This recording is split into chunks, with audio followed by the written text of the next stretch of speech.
ladies and gentlemen, the President of the Philippines, President Rodrigo Roa Duterte.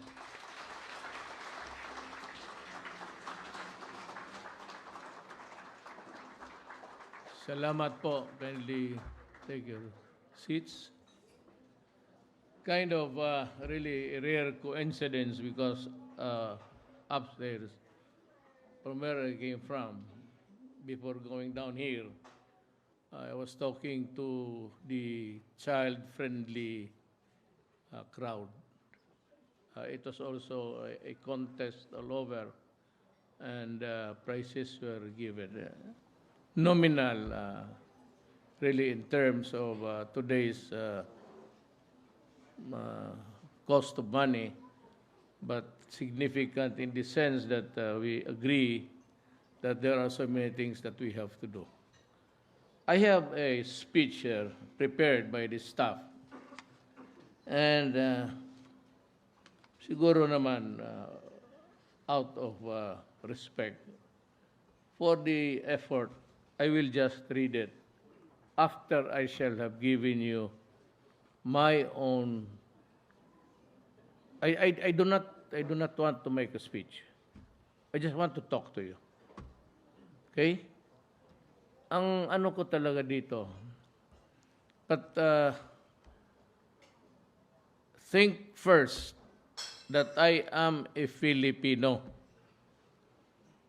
Hindi ako na sabihin mo na run of the mill lang dyan na empleyado ng gobyerno, of which I really am. I am a worker of government and I serve the people. Fine. But before that, I am a Filipino. At marami rin akong paghinakit sa nangyayari sa buhay ng Pilipino. Well, I pray to God. I thank them. Ilang Diyos ba yung, I mean, the religion, it's the same God. But I thank the Lord for the positive track that you have achieved in your lives. Papasalamat ako sa Panginoong Diyos. But let me also just allow me to pour my heart out. Also, for those Filipinos na hindi masyado maswerte. And it is them, sila ang medyo ano sa akin. Nasabi ko, itong maririnig ninyo, whatever it comes out from my mouth, take it as a Filipino, not as a president. Well, maybe it would be taken against me if I say that I'm the president and I talk like this way. Oh, well, I never achieved to be a decent speaker in public. I just want to say what I believe na hindi magandang pangyayari sa Pilipino. I remember when I was still a mayor. I was a mayor of Davao for 23 years. And in those years, maraming mga OFW, sila mismo o pamilya nila, nagpunta sa akin para maghingi ng tulong as mayor. And there's a particular incident na galit ako talaga sa mga recruiter o yung recruitment people na ginawa nilang gago ang Pinoy. Diyan ako galit. At pwede kita talagang patayin sa nangyayari sa Pilipino. This was around 1990, at the year, 19. Before, wala pang 2000. 1995, 6. May tatlo. Dalawang babae, isang lalaki. Pumunta doon sa bahay ko one morning. I was still asleep. And as it turned out, they were there early morning. They were crying, wailing.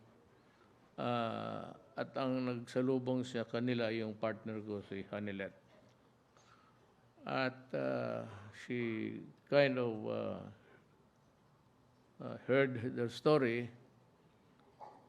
kaya ginising niya ako. Tapos sabi ko, yung pala, ilang beses na siya pumupunta sa bahay, umiiyak, at hindi lang kaagad na, well, of course, I'm sorry, na-entertain kasi tulog ako sa umaga and my wife has to work. My wife is also a OFW. She's a nurse. So, nung finally she was able to talk to this three, she learned that yung mga anak nila na-recruit at for about 3 years wala nang balita. Yung lalaki, minor. So, napike lang yung birth certificate. That's how the racket is being run. So, sige iyak yung tatlo. Sabi naman ng partner ko na, bakit hindi mo tulungan? Tulungan mo na lang. Ilang araw na yan dyan, umiiyak. Because at that time, when I was able to talk to them, I invited them into the house and had breakfast with them. So sabi ko na, tingnan ko kung ano magawa ko. So I talked to the speaker, tapos I was given the green light to go to the Middle East. Ang nangyari, pumunta ako doon. At I learned that they saw and these three migrant workers naghihintay ng trabaho. But suddenly, another recruiter of a different animal na-recruit somewhere and they went to Yemen and then to Sudan. That's what I've learned. And pag-uwi ko, wala man nang nangyari. I could not go there. I could not understand how they run their things there. And you have to run into a gamut of so many things before you can actually get to be inside that territory. Ngayon, hanggang ngayon wala na. Hindi na talaga nakita. But I remember, sabi ng yung tao na military man, sabi niya na, you know, when they are sold as slaves, they are slaves forever. There is no way for them to get out unless they try to escape and be killed. So, ako naman, nasaktan. Biro mo Pilipino, naging slave. And I was also told how they are being treated, na they have to work almost so many hours, sleeping only for 3. Kaya pala, I learned that he explained to me that itong isang slave, maglinis ng bahay ng amo niya, then yung may-ari sa kanya, then she has to clean the house of the daughter-in-law and so on and so forth, how many houses there. And that is why they kind of get to sleep 3 hours after cleaning all of those houses. And I learned that they eat leftovers, practically garbage. Masakit yan para sa Pilipino. Sinabi ko sa inyo, hindi ako presidente. Pilipino ako eh. Sa kapwa-tao ako. Talagang nangingit-ngit ako. I may be not really acceptable to everybody. I know that. But yung sense of justice ko, kaya ganun ang nakikita ninyo nangyari. Yung sense of justice ko talaga mataas. And sometimes it can cross the border of what is being moral or immoral, or lawful or not lawful. Kaya ganito na lang ang galit ko yan sa mga recruiters na yan. Alam mo, sabihin ko sa iyo, if there's a chance, patayin kita, papatayin talaga kita. Putang ina talaga, galit na galit talaga. Hindi ko I cannot imagine a Filipino and a small boy there na hanggang ngayon is slave for life.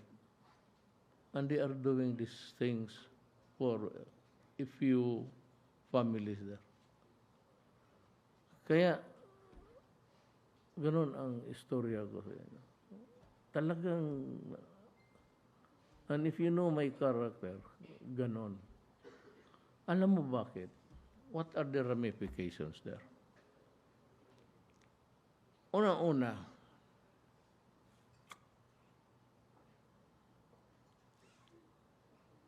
itong mga durugista, magsige sila pabili. And you will know it, you're Filipinos, you watch TV tonight, and you read today's newspapers, in so many, about 5 raids, hindi pa lahat nagdating. Araw-araw yan, druga. Anak ka ng, kayong mga human rights, hindi lang ninyo alam ang, we are being in a state of flagellation. Talagang kalbaryo ang Pilipino dyan. If the husband, the breadwinner, babagsak yan sa druga, the entire family collapses. It becomes dysfunctional. Ito mag-away to the extent na maghiwalay. At ito naman, the shortest route to having a job kaagad, right away, maraming recruiter. Maraming mga vultures dyan. They pounce on them at i-recruit pagdating doon sa Middle East. Ganon rin. You know, I was told by that military that, hindi naman lahat, not all Arabs, but there are certain Arab tribes na ang culture, well, you work as a slave even if you are paid. It does not really matter. There's no difference between a worker and a slave. Pag binabayaran ka, lahat ang trabahong putahan papagawa sa iyo until you die. There are sexual abuse. And they do it almost every day.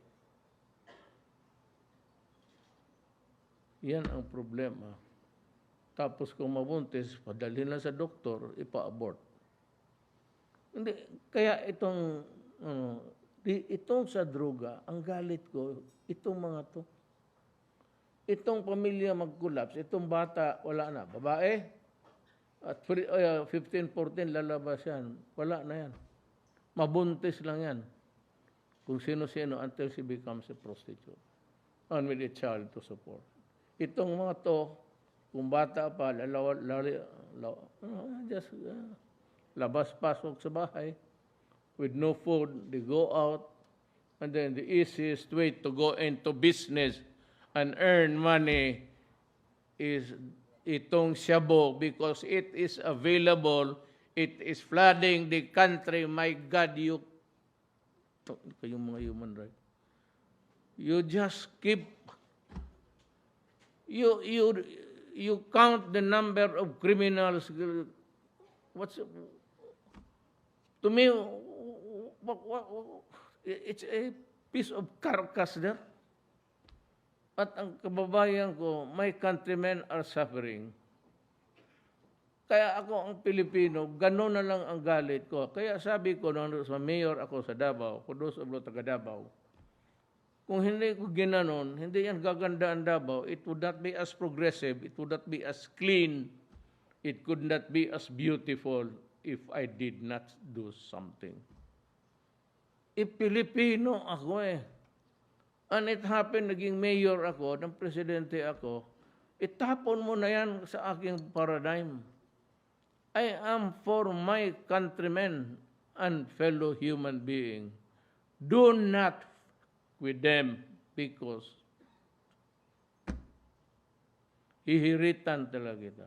That's why I said, human rights. Tama yan. If you destroy my country, I will kill you. If you are dead, then you destroy my country.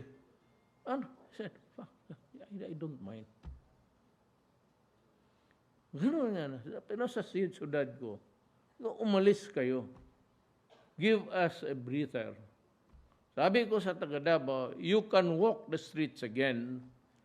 You can rest assured that itong mga anak ninyo, itong mga sales girl na uwi ng alas 11, alas 12, that they come home safe and sound, unmolested, undisturbed. Sabi ko sa pulis sa Davao, ask your son, your daughter and wife, and let them walk in Davao at any time, especially at night. If they come home safe, sound, physically walang nangyari, then that is the standard that I am imposing on you in the city. Kaya sabi ko, those who want to destroy the city, patayin mo. Wala akong talagang hiritan kita. Because you are destroying my city. What is the meaning of this? No, look, I am the president now. The next generation is just in the corner, in the wings, waiting. Do you think I would die with the thought na I did not do something that is really... Wala yung mga presidente, walang ginawa. Even in daw yung mayor. Kaya nakaganon. Kung sanang danahan lang nila yun, it would not be as huge a problem as it is now. Hinayaan eh. Kita mo nung nag-surrender sa TV by the thousands, payat, walang kain, mga kriminal, ang putang ina nila.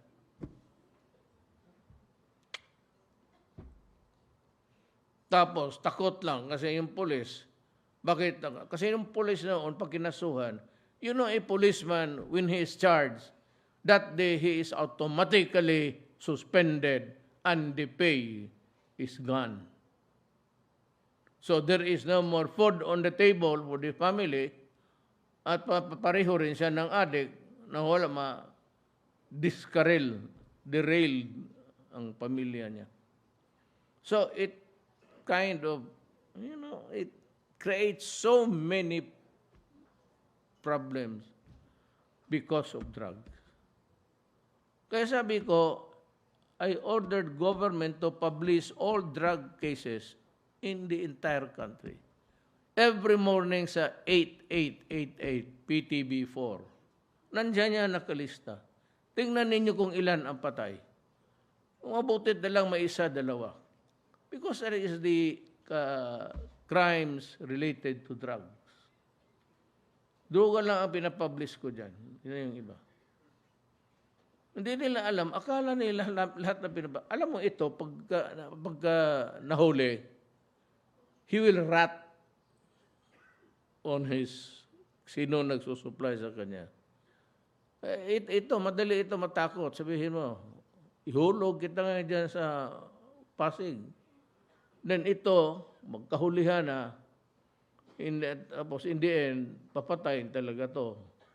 Or ito namang agawan sa droga, hindi mag-remit ng kanyang kita sa droga, yung peddlers, yung tawag nilang basurero.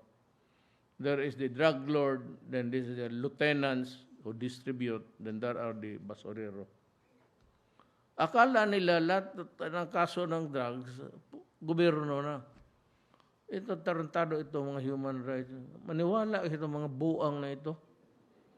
Pati na yung mga abogado na, walang alam. Maniwala ka. Karamihan niya, mga puti, mga bugok yan. Totoo lang. Ay just sabi ko, one day, I'd love to debate with you in public, international. And I'd show to the world how stupid you are. Forgetting that it is a sacred duty of a president to preserve his country and protect the people. I am a government worker, and that is my job. Wag na yan, presidente. Alis rin ako dito balang araw. 2 years na lang.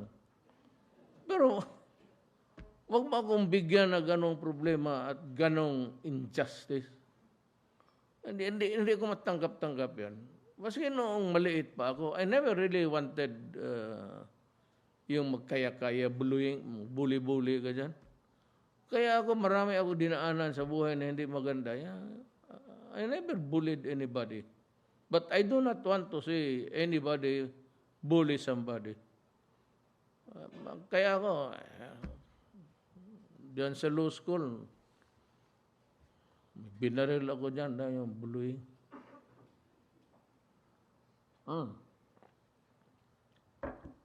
Classroom, binaril ko. College of Law. Hindi na sana ako makagraduate. Mabutit na lang ang gago. Yung kanya, walang lisensya, yung baril. Martial law kami, 72. Anong year ka ba, Ding? 95? 85? Very late ka. Class 72 ako, martial law kami. Puro kami nagdadala ng baril noon. Nung wala pang martial law. That is why yung October na drug, naging November o December na. Ayaw ko talaga ayaw ko yung api-api. Maybe that's one reason why naging mayor ako for the longest time. I only had about one election kay Nograles. After that, wala na akong. So I stayed for 23 years. Wala akong kalaban. Ang kalaban ko yung mga drugista pati mga kriminal. Alam mo yung mga drugista, if the monkey rides on the back and they crave for mag-hold up, magpunta, kaunang ngayong bahay mo, yung isarili. Tapos, pagkaubos na, pag nakahirit na, mag-inom yan. Basta makahirit yan ng mag-inom yan. Pag inom yan, dyan na. So, yung isang teller, there was a heavy downpour, and she was knocking at the door because she could not be heard by the father and mother. Tinabihan lang ng mga construction workers, yung teller, ang bangko. Kinuha, binitbit at dyan lang rin sa other building na pinatay. Mayroon naman, construction workers, nagsiyabo, it's everywhere. Akala mo yung matatanda dyan sa boulevard nagkaupo, nagsabo yan. Lahat yan. Maniwala ka. Yung nakaupo lang, nakaganon dyan, mga babae na vendors, nakasiyabo lahat yan. May tama yan. Hindi lang masyado violent. Hanggang dyan lang rin sila. Sa Bulacan, ni-rape yung blind mother, ni-rape yung asawa, yung 14 years old, tapos yung 1 years old, pinakialaman pa, sinaksak. Mayor ako. I do not want to revisit. Kung bata patayin mo, rapin mo, mabubuhay ka kaya? Swerte ka. Yung sa Makati, 1 year old, tinali sa door, tapos ni-rape sa anal, ang bata, patay. 3 months ago. Mabubuhay ka kaya kung abutin kita? Dahil sa bagay, namatay man lahat. Kaya kung hindi, ang pulis ko man ang patayin, putang ina ka, bakit bayaning yawa ka? Hindi, mabuhay ang pulis ang patayin ko. Let's see. Alam mo, pagka hindi mo kinasahan ito, puro talaw na lang, takot tayo dyan sa human rights. Kaya mga pulis doon, kaya mo, bakit wala? Sa panahon ni Duterte, maraming nahuli. Kasi they were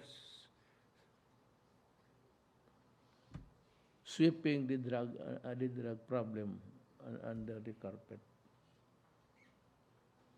Pagka-presidente ko, yan ang pagka-mayor ko, sinabi ko ito, hihiritan ko kayo. Kayong taga Davao, narinig ninyo yan. Umalis kayo dito sa Davao, pag hindi, patay kayo. Kung hindi ka umalis, namatay ka, hindi ko na problema yan, gago. Kung sino nagpatay, ewan ko. Sabihin nila ako, istorya lang man yun. Wala, mambayad yung istorya. Ay, ganun. Pagka pasalubong mo ako ng mga klase, ganun, tawagan mo ako. Hindi ako papayag ng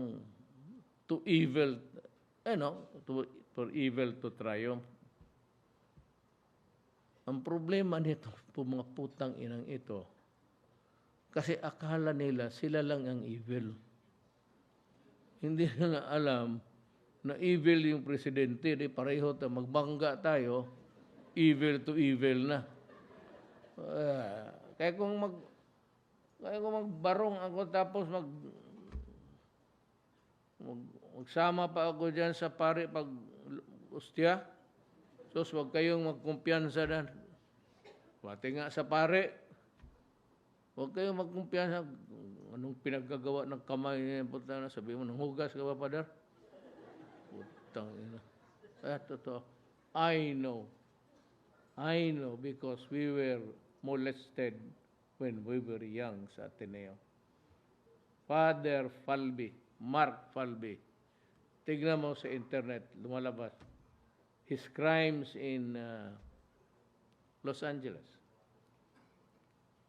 The Jesuits the order of the Jesuits, they lost 25 million. Multiple ang kaso eh. He was assigned in Davao. Kaya, alam mo, lahat masiguro tayo nag-graduate ka ng Ateneo. Di ba, Friday, there is always the confession, all of us, lalaki para kami lahat noon, then we go to Mass to take communion. Habang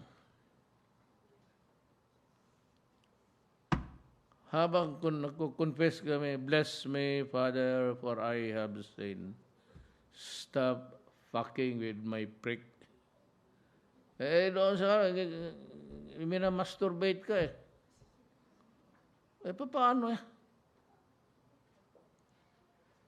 Kasabi ko noon yung the Pope himself, he went to Dubai, admitted. Sabi ba, tatahimik ang pare. Sabi ko, magago kayo eh. I was there to correct you because you're the only one who can correct yourself.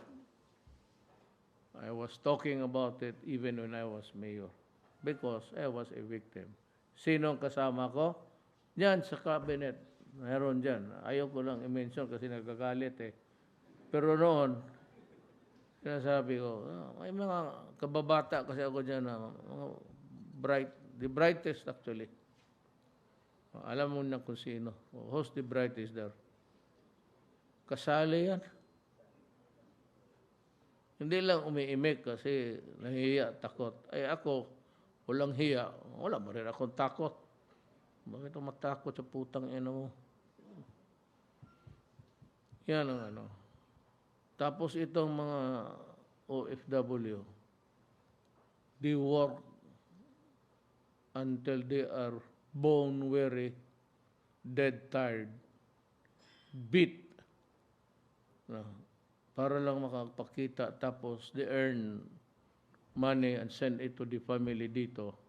Pagdating dito, magbili ng shabu. imbis na mag-aral, by the time her sacrifice, pupunta sa dito, pag-uwi, she finds out that she was, in perdition for nothing. Kaya ako galit sa mga recruiter, pati saya mga Cebu. Kayong mga recruiter, I am putting you on the level na parang Cebu rin. Kaya sabi ko na, ngayon, magsabi ko, they will wrap eh. Dali mo sa helicopter, Secretary Paras, no, 3 suspect, kidnap. I'm sure sila, sabi ng mga tao, sila na-kidnap. Adi, sakay sa helicopter. Magsabi kayo. Hindi kayo magsabi? Walang imik, hulog mo isa. Ikaw, dalawang isip ka pa, tulak, hulog. Sabi ko ngayon, isa ka na lang. Bubuhayin kita pag magsabi ka na totoo. Saan yung biktima ngayon? Sir, nasa ano? Tatawagan kong piloto. Sabihin mo, nandoon ba na sa Panakan, dyan sa likod ng warehouse? In 30 minutes, yes sir, nanyan, positive. Okay. Ihulog ko rin. You know, when you are evil, I am more evil than you. Kaya, na presidente ako, either malas ang Pilipinas o anyway, swerte kayo. Talaga magsabi, baski magsabi ka ng totoo, go. What is the purpose of your existence? What right do you have? What do you let me put it this way, to make it more. By what universal right do you have to destroy my child? Yan ang ano dyan eh. Bakit mo sirain? You know, a child to me is primal. That is what I have come up. It is a primal thing. Kaya tayong mga lalaki, in our stupidity sometimes, pag buntis yung asawa mo, pag nanganak na, lalaki ba? What? Basta anak, lalaki. Pero gusto natin. But what is? Because primal yan eh. Ang problema niyan, ang nanay lang talaga ang akaalam kung ikaw ba talaga ang tatay. Buti pa yung babaeng anak mo. Paglabas sa ospital, ay, anak mo talaga. Ang lalaki, kasi gusto ng lalaki. I'm trying to just, figure out with you. What's the goddamn reason really to insisting lalaki? Yung mga ibang, lahat tribes. Ayoko lang but yung iba, there's a country that the wife walks behind the husband. She cannot be at par with her. Yung husband sa likod. Yung iba, wala. Ang babae, relegated yan doon sa Pero puta, sabihin mo, ba't sino ba? Sigurado iyo yan? Sige ka. Pero primal yan. 1,000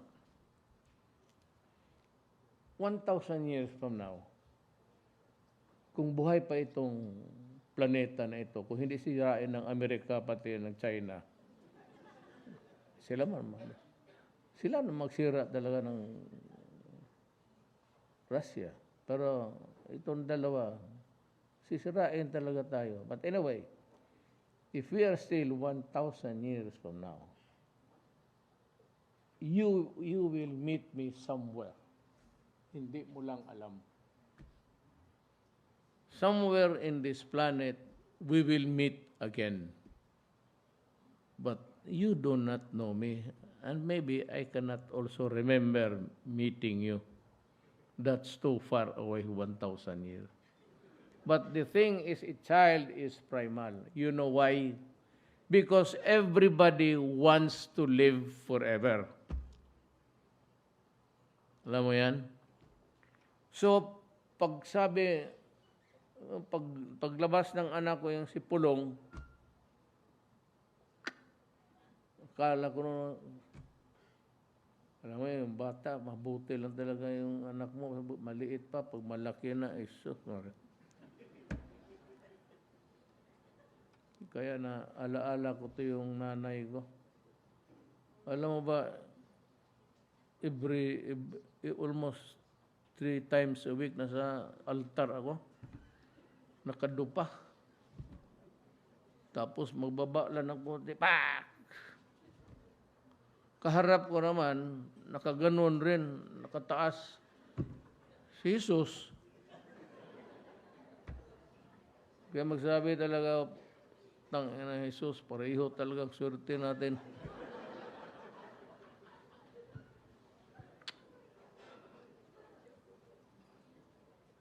Totoo man. Ngayon, family crucifix namin yan. Pag nung anak ako, nandyan na yan. Hanggang ngayon. Pero ngayon, nakagano na. Kasi,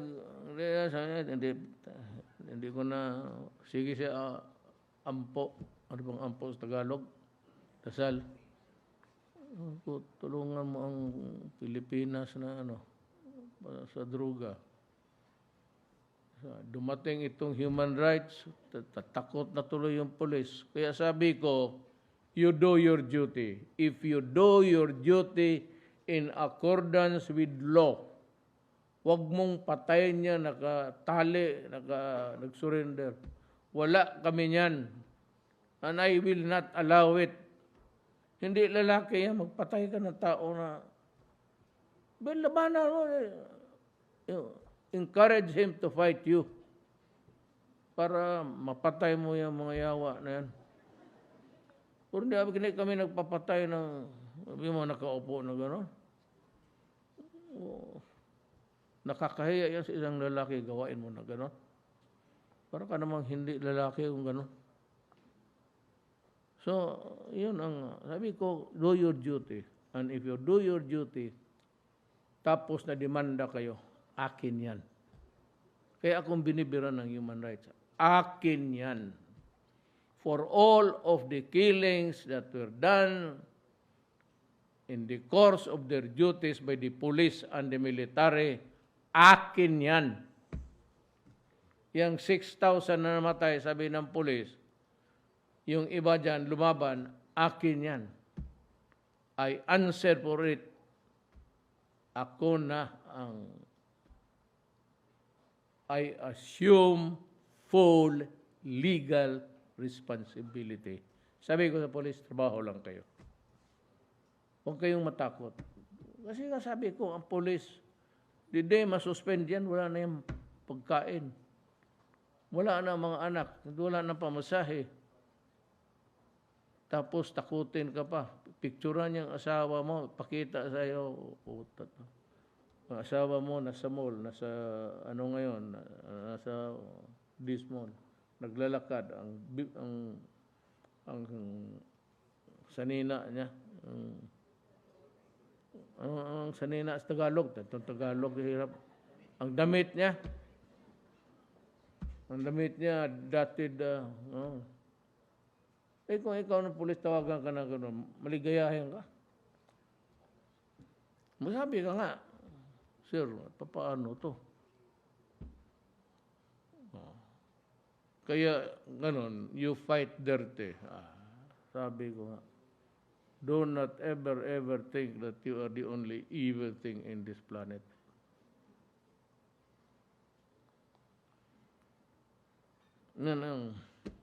Those are my lamentations, actually. At kung sabihin ninyo na I pretend to be, if you think that I am bad, bastos, killer, okay lang.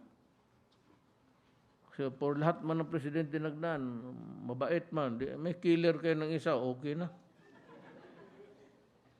Pero, tingnan mo naman, sino naman pinapatay ko? Tapos yung sali-sali yung mga pare kasi patayin ko rin sila. Hayaan ko kayo sa racket ninyo. I will not waste my bullet with you guys. So, tapos na tayo then, I have to be prim and proper. I now read the speech, which is, I am, sabi ko, usap lang man yun. Ito, ano na ito? I am pleased to join you tonight as we hold the national awarding of the Model OFW Family of the Year 2019. I thank the Department of Labor and Employment, the Overseas Workers Welfare Administration, and the entire organizing committee of the Model OFW of the Year Awards for giving due recognition to our OFWs and their families. The annual search is a showcase of the best practices of how to nurture OFW family despite the distance and challenges on how their success resonates with the rest of society. It is truly admirable that despite the absence of an important family member, because he or she has to work in another country, the family remains solid and intact. I therefore join the entire nation in recognizing the UFWs and their families around the globe for their hard work. I know that being a part of your loved ones demands great emotional endurance on your part and the families you momentarily leave behind. Let me take this opportunity to acknowledge your impact on our country progress, not only in terms of your invaluable contribution to the economy, but also the showcase of skills or talents of the Filipino of the international world. Let me assure you that in return, we in government will continue to ensure that your efforts to uplift the lives of your families shall not be put in vain. The government's ultimate goal of OFW is to promote them sustainable work and livelihood opportunities in our country.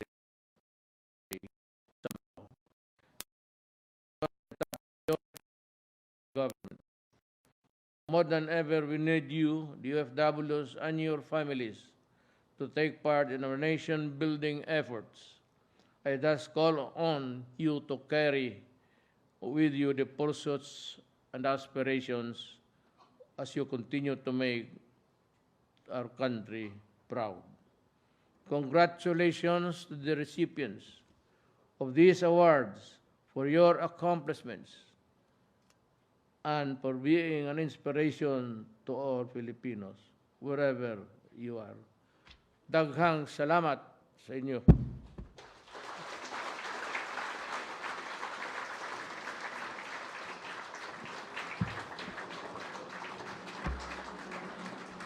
Thank you very much, Tatay Digong, President Rodrigo Roa Duterte.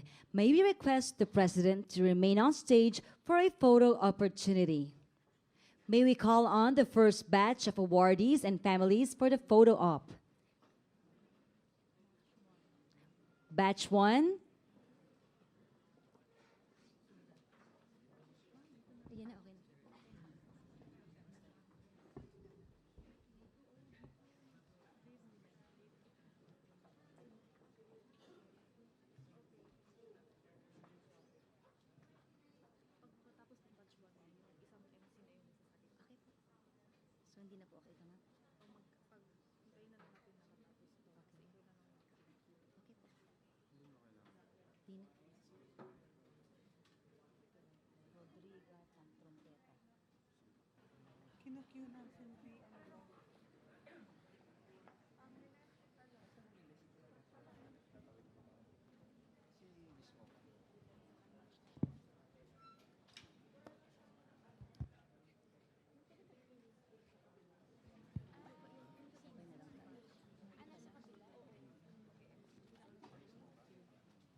Second batch, please prepare.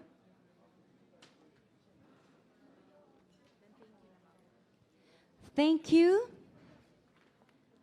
May we now request the second batch of awardees and families to proceed to the stage.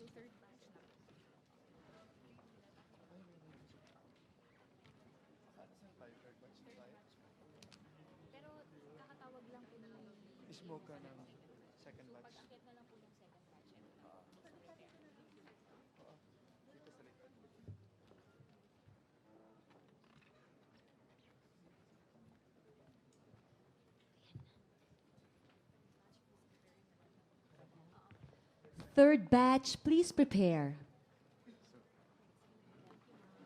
Thank you so much to DA Mocha Uson. Thank you. We continue with our pictorial, and we're now preparing for the third batch of awardees and families.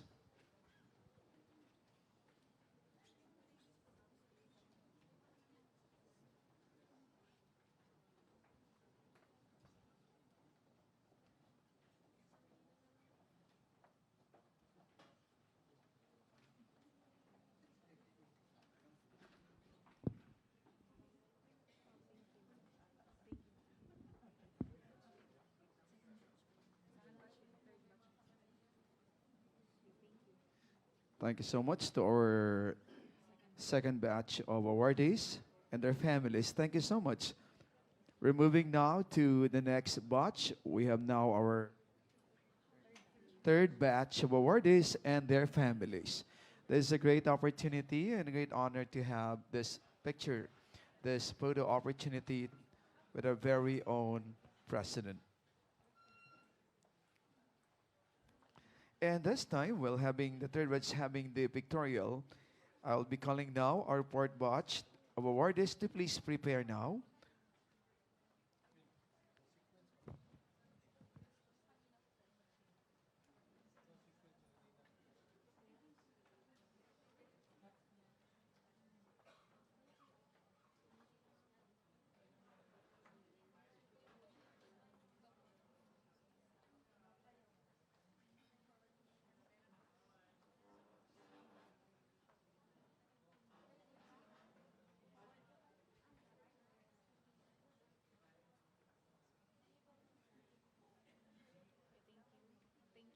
There we go. Thank you so much to this batch.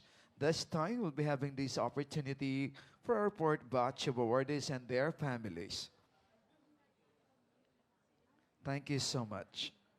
There we go. Calling again, of course, our fourth batch of awardees, including their families for this photo opportunity. Thank you.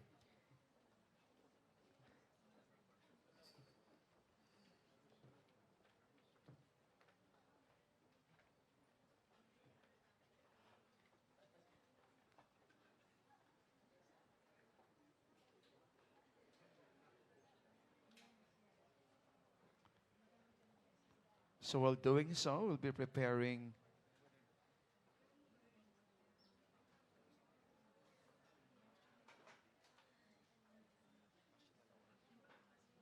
we would like to prepare our winner for our national awardee, the family of our national awardee for this moment. Please prepare now.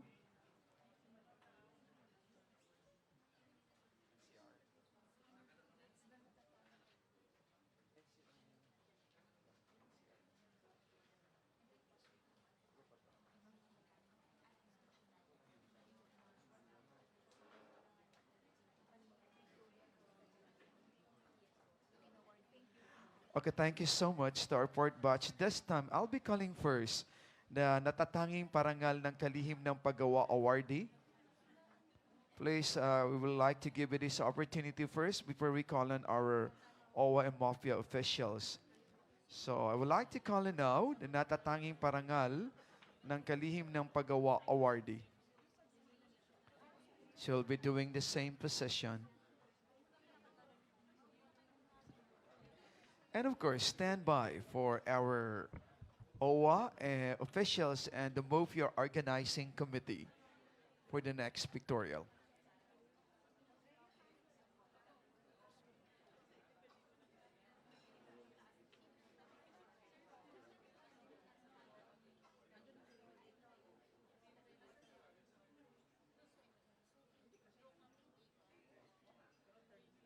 Thank you so much to our natatanging Parangal awardee. And this time, I would like to call in now our OWA officials and the MOFYA Organizing Committee.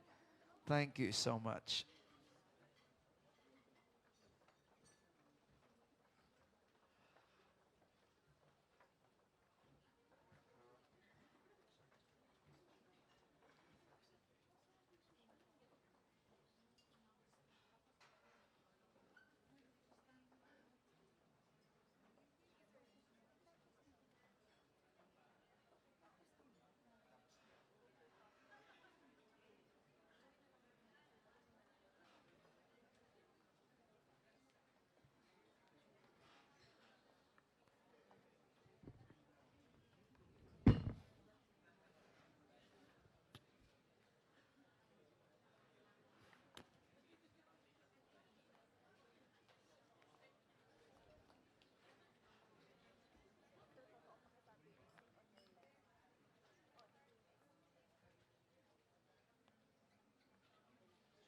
After our pictorial, we're going to do the exit on our left side.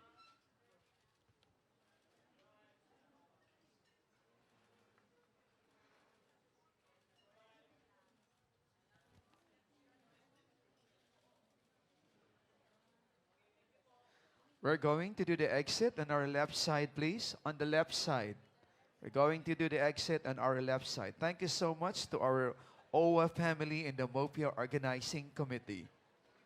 Thank you very much, everyone.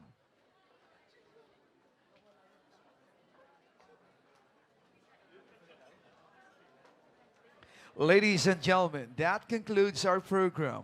Thank you very much to our very own President Rodrigo Roa Duterte for gracing this momentous event. We're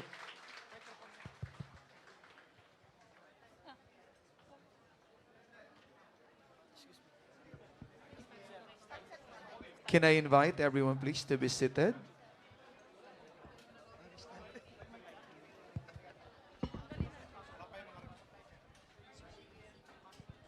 Please remain seated, guests and ladies and gentlemen. Please remain seated, ladies and gentlemen.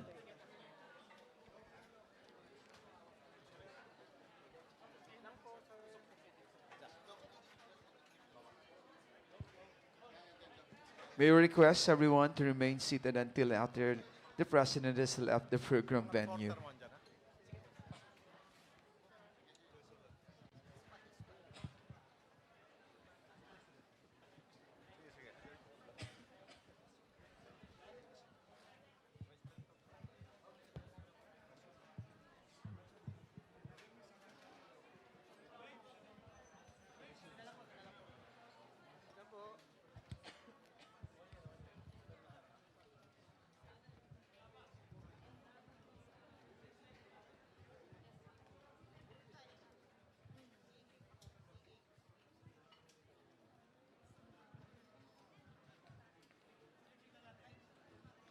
Uy, ma'am. Nice to see you.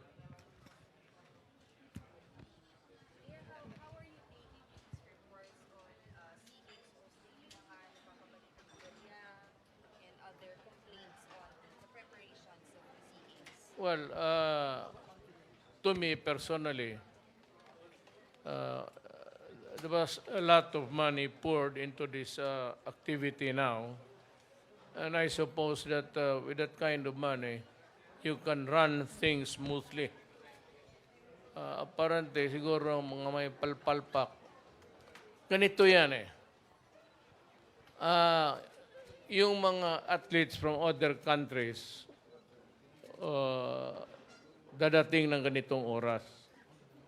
And there are people, either volunteers or paid, tasked to meet them at the airport. That is correct dyan. Problem is, kung hindi dumating, do not abandon the entire journey. Kasi yung iba, late ang flight, delayed, whatever, the traffic in Manila, hindi makalanding kaagad yung mga eroplano because there are so many planes. Iisa lang ang airport eh. So sometimes they go around in the sky wasting gasoline just to wait for your time slot to make a landing. Sa kaya yung yung task na salubungin mo, kung hindi dumating, then you ask, what time is it coming in? You should not abandon that particular duty because if they are coming, they are sure to come, hintayin mo o tanungin mo kung kailan dadating. But you do not entirely abandon your work just because they do not arrive on time. Yan ang hindi ko nakikita na yung anomaly. Well, if it is just a small thing, fine. I agree with I pity so many things to consider. Pero yung iba, so if there is the money there, what happened to the money? You should give them allowance because if the plane does not come on time, they have to eat and wait there. Sana hintayin mo, bago huwag mo sabihin na iwanan mo. Ngayon, dumating. Saan sila pupunta? Kaya next time ito mga ganon, the military will handle it. Kasi ang military is structural. Pagka ganon walang dumating, sabihin, sige, ikaw assign dyan. Itong mga ganito should be handled by military men. Not because, they are better organizers because the entire armed forces is one big organization and they are trained to be structural in thinking. Sir, logistics po, you mean the military should handle the logistics? Well, because I said from experience, time and again, I have observed that if it is kaya kita mo lahat ng cabinet members ko ngayon, puro military. There's one coming up. Bakante yung isang opisina ng PNOC. I'm going to appoint another general there, retiring. Mas kumpante ako, kasi itong mga military, hindi masyado sa korupsyon. Pag sinabi mo magtrabaho ka at gawin mo yan, anong klaseng ayusin mong Boracay, you give them money, may sobra pa, and the thing is fixed. So karamihan itong mga civilian, lalo ang volunteers, hindi mo makuha yan ng ganon. In the first place, sabi ko, where's the money? You should have had a group paid exactly to do what was a fiasco for the delegations coming in without somebody meeting them. Sir, the lapses in the SEA Games organization, the preparations, who do you think should be held accountable? That is why I said let us investigate. But if you are a reasonable man, of which I'm calling everybody a man, do not create a firestorm now because we are in the thick of preparation. Let us investigate after, and I assure you, I will investigate. I will task PAO, but with more auditors. Yung nag-retire na sa mga audit sa opisina. COA. Kasi mas madali yan sila, may alam eh. But they will be connected with PAO and some lawyers. Sir, Para madali. Sir, Mayor, si House Speaker Cayetano, do you think he has accountability for what's happening? Yes, he has to answer, but I do not think that corruption is... I am sure Cayetano is not involved in corruption. Pero yung ibang binigyan ng task, tatlo yung body, yung POC, pati yung kay Bambol Tolentino. These are guys, Ramirez has been with me ever since mayor ako. He's from Davao. He used to be yung coach ng Ateneo de Davao. I got him in, and until now he is with me. Wala akong ano sa kanya. I don't know if it is outright, how would I, lack of foresight. Yan. Yan sabi ko yung gano'n, yung mga bagay na hindi mo makuha, mahagip ng military yan. Eventualities yung mga gano'n. So the next time na, had I known, I would have insisted, heretofore, I will insist na military to handle it. The planners in the military, not the military, not the soldier infantry. Yung planners ng military should handle it. Sir, good evening po. Sir, clarification. Yung i-form niyo po ng task force that will be composed of past co-editors, auditors, you mentioned PAOK or you meant PACC? No, pa-off. If I have to investigate, I will take in Pa-off. people who have retired from the COA and some lawyers, some prosecutors. Yung iba, yung mga fraternity brothers ko. Yes, sir. What would be the end goal, sir, of the investigation? I mean, No, I am not investigating Cayetano under it. I'm just trying to find out because I think I said the money must not have been properly disbursed kasi I know that Cayetano cannot handle everything. He has to delegate this yung ganon. task, sir.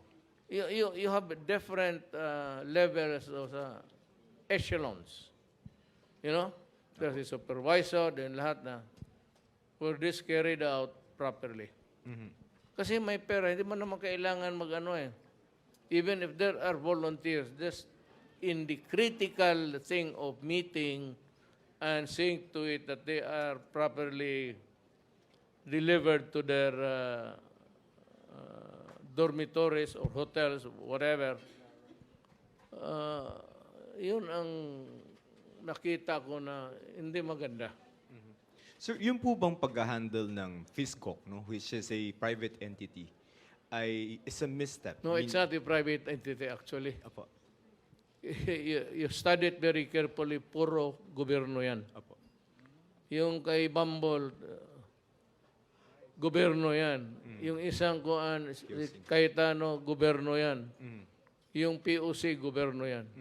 So walang ano dyan. Kaya sabi ko, hindi masyado, I do not think of corruption. Kasi ang mga head niyan, puro taga-gobyerno at men of integrity. So sir, yun pong kasi comment ni Senator Lacson na pag-channel ng 1.5 billion pesos into FISCOC is something similar to a pork barrel scheme. Your comment, sir. I really cannot. I said I have to investigate. Yes, sir. The right to be heard must be afforded to all in keeping with, I said, constitutional right to be heard. But of course, the existence of that right in that constitution does not preclude anybody from initiating an investigation, including the president. Eh kung maka-imbestiga ang Congress, lalo na ako. Hi, Rosa sir. Nicos of UNTV. Good Kagaya evening, ng, let me cite to you a glaring example. I am talking of the original ninja cops who were charged and recommended dismissal. Yung unang fiscal sa Department of Justice, ito si itong ano yan, Malcontento, ito na yung pangatlo. I read the first resolution. Fiscal ako eh. I'm referring to the first incident nung ni-review yan. Nabasa ko yung indictment. Kung ako ang fiscal noon, talagang idadrop ko. Tama yung tatlong fiscal. I do not know of the subsequent maybe additional evidence were adduced, but yung unang either either hindi nangyari yan or the information or indictment was crafted precisely that cockeyed so that it will be dismissed. Parang siguro sinadya talaga na ganito ang presentation ng evidence or yung accusation para bumagsak talaga yung... Kasi talagang nabasa ko, puta, walang... I will drop it. I tell you, the fiscal is right. The three fiscals are right. Kasi ako, the fourth, nagbasa, nag-validate lang ng talagang dismissible. Hindi ako mag-file ng kaso na gano'n, mumurahin ka ng judge. Mabasa ng judge yun, tapos ikaw ang fiscal, bubulsitin ka, anong klaseng... Tama yung mga fiscal. Droppable talaga. But it doesn't mean to say na the whole thing has been really bereft of merits. To me, actually, nangyari yun. But the accusation was, I said, crafted. Sinadya talagang patagilid, cockeyed, o entirely a work of an incompetent idiot. Precisely so that the accusation will be dismissed. Hi, sir. Good evening po. Sir, ang samahan ng weightlifting ng Pilipinas po ay nananawagan po sa inyo na kung po pwede pong gawing libre yung ticket po sa mga SEA Games events para mas marami po sa mga kababayang Pinoy ang makapanood at makasuporta sa mga atletang Pinoy. Aaprubahan nyo ba yun, sir? O pwede po ba kayong magbigay ng direktiba na gawing libre na lang po ang manood ng SEA Games events? Alam mo, ever since, ayaw ko na magyabang dito. Ever since, nililibre ko lahat. But dito, sabi ng organizers, wala tayong panggasto sa, yung miscellaneous expenses maybe, or a little money to go by. There's not much money to go around with in the first place. Kung ubos na. Or if they are doing it because they're trying to save, I agree. Pero kung ako, libre lahat. So, sir, Sino lang unang Pilipino maglinya doon? no way, sir. There's no way po, sir, para po, kahit po yung ibang events gawing accessible kahit sa mga estudyante, gawing libre po. Unfortunately, fortunately, I am not the deciding authority there.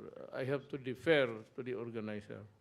Pero sabi ni Senator Gonao, whispering to me, na pwede except sa volleyball and basketball, indoor eh. At sa gusto mo man na ilibre lahat, saan mo ilagay? Pero yung iba, alam mo, Pilipino, kawawa naman yung walang pera. Gusto ko tabla. Kung sino lang yung may tiyaga magtindig doon para maghintay pag open ng gates, basta do it with discipline. Pwede daw ilibre ang... Except lang ang volleyball and basketball kasi merong mga MOA, may mga private na may-ari katulad ng MOA, SM. Oh. So meron sila nag-handle ng ticket pero the rest ng games baka pwede ilibre rin yung iba. Do you have the venue, sir. explanation? Pag government ang venue, pwede rin ilibre for advice ni President. Okay, gusto ko. Ibang yung takbo siguro. Kaya mga takbo, kung yung mga Pilipinong gusto rin tumakbo, sumali ka doon, tumakbo ka rin. Para gawin mo lugaw. Sir, ang Department of Interior and Local Government po ay pumapabor na suspindihin ang klase sa buong Metro Manila Yes. para maiwasan po yung sobrang traffic within the period po ng SEA Games. Masyadong, ilang araw ba yan? 30 to 11 po. December 11. November 30 hanggang December 11, Kaya sir. nga, how many days? 12 days, sir. 12 days.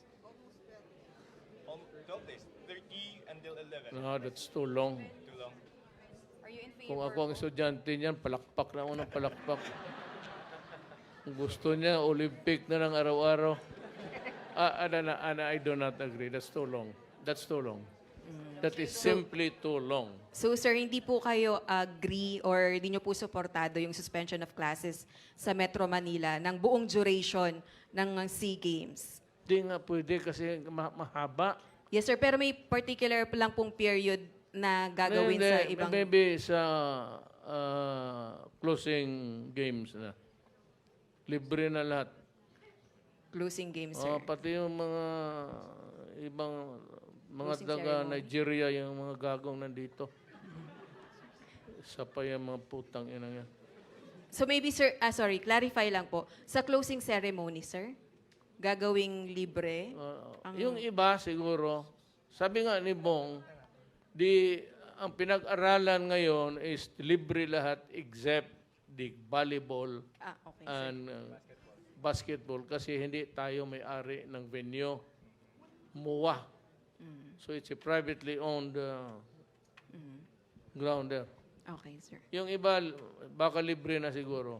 Kasi maawa ako sabi ko sa mga Filipino na di makaano, just because walang pera. Thank you, sir. Thank you, Rosa Ligos. Cristina Mendez, Philippine Star. Sino ba? Ma'am. Good evening, Mayor. Simula po nung sinibak niyo si Vice President Robredo, sabi niya po, hindi pa raw siya tapos sa laban at meron pa nga raw siyang mga information na maaring i-reveal laban sa drug war ng inyong administrasyon. Any comment? You seem to be threatening na may information ka. Ilabas mo. Ano yung mga statements na mayroong mga gano'n na marami pa akong information na bantay kayo. So, in this so many days that, how long was she there? 19. She made an asshole of herself. Always talking. Ang ayaw ko doon, the first thing she did was to go to the embassy of the United States of America, then to the UN and to the EU, kung ano-ano. Then, ang sabi niya, kasi babae, okay na lang, sabi ko, I apologize. Kasi I cannot prove na hindi niya. Bakit magsabi yung ulol na putang inang prosecutor? I'm packed, I'm ready to go. May nag-imbita talaga, but since I cannot prove it because, ginamit ng cellphone, I have to go into, it's impossible. Sabi ko, sige, pagbigyan kita, I will admit na, pero lahat na kinausap mo, instead of talking to the law enforcement, instead of talking to the barangay captains, instead of talking to itong mga tao handling the rehabilitation, sabi ko, she made an asshole of herself. I will talk to the, kung sino-sino na, except ang dininay niya, yung prosecutor. Medyo abogado rin. Because I cannot prove it. Pero bakit nag-tweet that I'm packed, I'm ready to go and arrest Duterte? Putang ina, barilin ko yan sa harap niya, papuntahin man dito. Arestuhin mo ako, hiyain mo ako ng ganon, impyerno ang labas natin. Mayor, Hiyain mo ako ng ganon, this is not the first time na may pinatay ako ng aso. Mayor, may napili na raw po ba kayong chief PNP na bago? Wala pa. Mahirap. Isa pa itong mga pulis. Hintay kayo dyan. So many things that the police has to improve on. Unless I think that I see the very best guy there.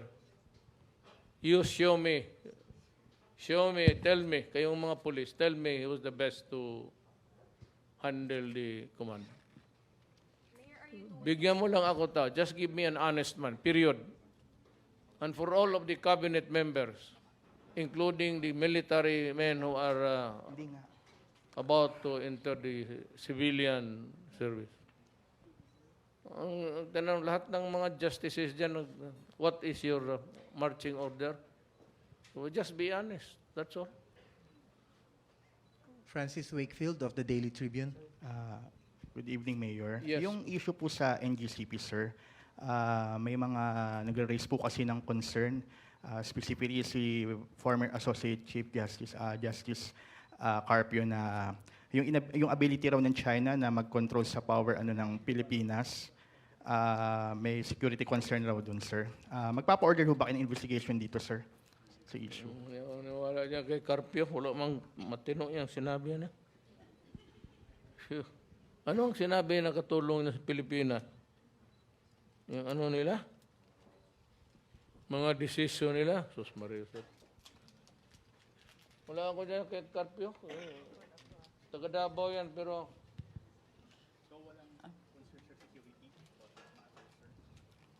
May mga security issues that can be handled by the military. Will not be a problem. Ako, yung tower, pasabugin ko lang yan. Putunin ko yung kable, tapos na. Sir, going back to... You know, ikaw muna, ano yung... yung chewing gum. Ma'am, kodin po muna. Ikaw muna mag... You chew it for me.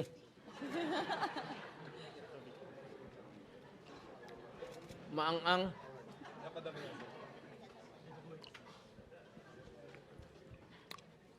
This is not a brief for China. Wala man tayong issues to worry about going to war with China. And if are going to war with China, even ang the main complaint would be yung dyan sa Spratly. Kung maggera tayo, in 1 hour tapos ang ating armed forces. And their jets can arrive here in 7 minutes. I do not have that capability. I cannot fight China because I do not have the armaments. And China has talked to us through me. Kulang ba ang Pilipino ng trust? But I trust them. I take their word for it. At saka yung why the military has other means of transmitting a secret. Bigay lang nila sulat. If it is really an important matter, then I tell the military, do not send it through the electronic world. Just write out it in a pad of paper and allow somebody to... ilipad mo. Last question So, from... masyado kasing Carpio is trying to... He is so enamored with China. Ang disgrasya pa, ang mukha niya in-check talaga. Tikat, Carpio. Ako may dugo akong in-check. Pero tingnan mo, kukunti lang. Carpio, tingnan mo. Binabandera niya pagka-Pilipino niya. Tingnan mo mukha niya. Parang kapatid sila ni Mao Zedong. Last question, MPC, Joyce Balancho of DZMM. Sir, just going back to the question on Chief PNP post. Sir, are we doing extensive background checks on the recommended names? That's why it's taking us too long. Obviously, that would be one. Pero ang akin is, if they have even a single case of corruption, wala ka na, you're out. I would rather not appoint anybody for that matter. Ako na ang hawak. Ako na ang hawak nun. I will be the one directing the guidance and direction lang naman ako. How will you arrive at that decision po, Mr. President, that you will be the one handling the PNP? Instead of choosing and appointing a PNP You're chief? talking of arrival, that would be a long journey. Matagal pa siguro yan. But that is in the event that I could not find somebody I can trust. I'm not saying that Garcia there is the one to be appointed or somebody else. Nor it would be somebody else's ability that could... Pero... Naghanap pa ako ang but verily itong police maraming problema. Pati generals ang mga putang ina nila kasali sa droga. Yan ang ayaw ko dyan. Pati generals, kaya itong hindi lumabas yan hanggang hindi ako naging presidente. Sabi ko, tapusin ko ito within 6 months. I did not know that pag nag-start na ako ng campaign ko against drug, that I was facing government itself. From the customs, from the police, lahat yan, immigration, and it takes time. Customs,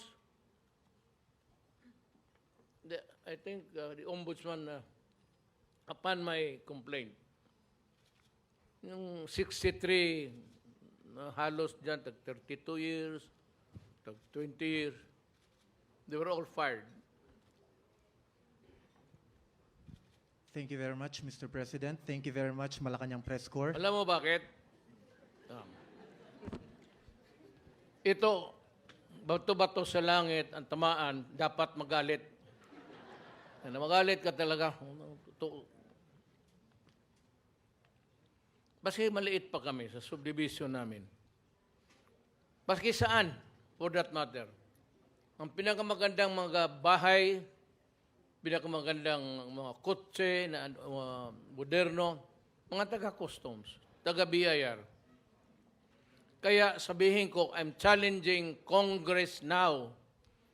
Relay it to them now that if they want to stop corruption sa BIR, we adopt the gross instead of the net. Kasi ang gross, wala ng examiner. Pakita mo lang yung resibo mo, kaya sa added value tax. Pakita mo lang, nagbayad ka. Wala na. Kasi itong net, yung may deduction, doon lalaro ang mga examiner. Kaya yan silang yumayaman. Kaya ako, challenge ko, Congress and everybody, you want to end corruption in the BIR, we adopt the gross. Period. Tapos ang corruption overnight. Ako, bahala na ako sa custom. Patayin ko na lang yung yawa na yan. Ito dito matay sa BIR. Once again, thank you very much, sir. Salamat Thank you, po. MPC. Good evening, everyone.